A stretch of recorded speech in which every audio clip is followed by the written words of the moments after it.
कक्षा 7 के भैया बहनों को नमस्कार। ये सभी बच्चे ध्यान देंगे। 6 तारीख में आपका सल्तनत का विस्तार खिलजी वंश ये पार्ट, ये सारे क्वेश्चन आंसर आपको वीडियो के माध्यम से समझाए गए थे। आज इसके 3 प्रश्न हैं और इन प्रश्नों के साथ ही ये चैप्टर पूरा हो जाएगा। ये देखते हैं। अलाउद्दीन खिलजी ने वस्तुओं के मूल्य क्यों निश्चित कर दिए? अलाउद्दीन खिलजी को अपने साम्राज्य के विस्तार और उसकी रक्षा करने के लिए एक बहुत बड़ी और ताकतवर सेना की आवश्यकता थी। उन्हें अधिक वेतन देने पर उसका खजाना कुछ वर्षों में ही खाली हो जाता।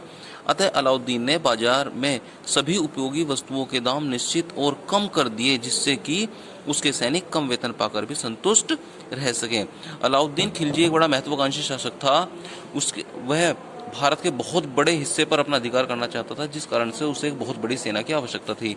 लेकिन अगर वो वस्तुओं के दाम निश्चित ना करता तो इतनी बड़ी सेना को उसका रखरखाव करने के लिए और वेतन देने में उसका खजाना जल्दी खाली हो जाता। अतः उसने सभी वस्तुओं के दाम कम कर दिए और निश्चित कर दिए, और ऐसे कानून बनाए कि अगर कोई उस वस्तु के दाम जो निश्चित किए हुए उससे ज़्यादा बेच लेगा तो उसे कड़ी सजा दी जाएगी। इस प्रकार से अलाउद्दीन खिलजी ने अपने शासनकाल में सभी उपयोगी और दैनिक इस्तेमाल में आने वाली वस्तुओं के दाम निश्चित करके अब एक बहुत बड़ी सेना को अपने पास रखा। अमीरों और सरदारों को अलाउद्दीन खिलजी ने कैसे नियंत्रित किया?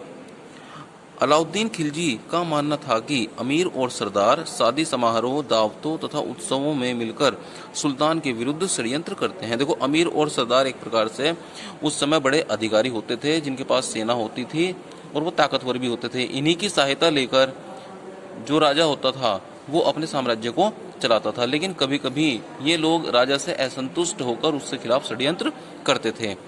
तो शादी समारोह, दावतों तथा उत्सवों में मिलकर सुल्तान के विरुद्ध षड्यंत्र करते थे। अतः उसने बिना सुल्तान की आज्ञा के अमीरों और सुल्तानों के आपस में मिलने पर प्रतिबंध लगा दिया। अब उसने क्या हुआ, बिना सुल्तान की परमिशन के अमीरों और सरदारों के आपस में मिलने पर पूरी तरह प्रतिबंध लगा दिया और इनके राज्यों पर अधिकार कर लिया। जो इनके अधिकार क्षेत्र थे उन पर भी उसने अधिकार कर लिया। इसके अतिरिक्त अलाउद्दीन ने इनकी गतिविधियों पर नजर रखने के लिए गुप्तचर मतलब जासूस नियुक्त कर दिए। इस प्रकार से अलाउद्दीन ने अमीरों और सरदारों पर नियंत्रण स्थापित किया। लास्ट प्रश्न, हुलिया और रसद क्या है? हुलिया सैनिकों के रंग रूप और उनके चेहरे की अन्य जानकारियां हुलिया कहलाती है। अलाउद्दीन खिलजी पहला ऐसा शासक था जिसने सैनिकों का चेहरे का और रंग रूप का पूरा ब्यौरा अपने पास रखा, जिससे कि कोई सैनिक अपने स्थान पर दूसरे व्यक्ति को ना बिठा दे। तो इस प्रकार से उसने उनकी पहचान के लिए उनके चेहरे मोहरे को, उनके बारे में सब कुछ लिखा कि भाई उसकी नाक कैसी, आंख कैसी है, उसका रंग रूप कैसा है, उसका हाइट कैसी है। तो ये सब उसने लिखा।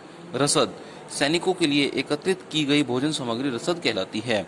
इतनी बड़ी फौज को रखने के लिए खाने पीने की भी आवश्यकता होती है, तो जो उनका सामान होता है खाने पीने का सैनिकों का, उसे रसद कहते हैं। इस क्वेश्चंस के साथ ही आज आपका चैप्टर पूरा हो गया है। अब आपकी जो मीटिंग होगी, आप उससे संबंधित कोई भी प्रश्न, कोई भी समस्या है तो आप पूछ सकते हैं। अगर मीटिंग में जो बच्चे शामिल नहीं हो सकते किसी भी कारण से, वो पर्सनली फ़ोन करके पूछ सकते हैं।